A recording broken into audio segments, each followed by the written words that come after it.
Estatuko eraikuntza hitzarmenak ezarri zuen 2012tik aurrera derrigorrezkoa izango zela estatu guztian eraikuntza sektorean lan egiteko eraikuntza txartel bat izatea langileak.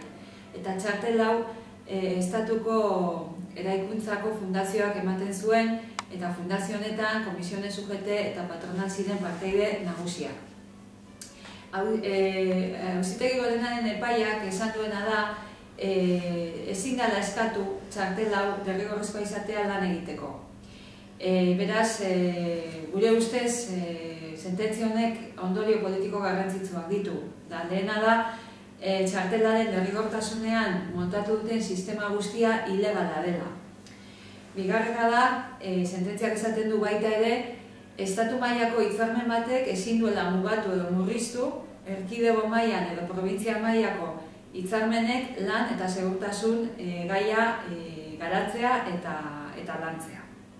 Beraz guk egoera honen aurrean eskatzen duguna da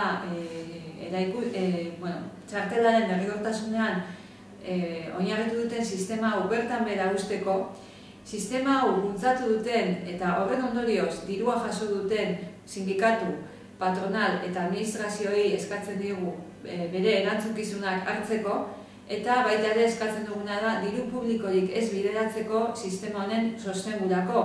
Sistema hau epai honen ondoren ilegala edo legez kontrakoa baita.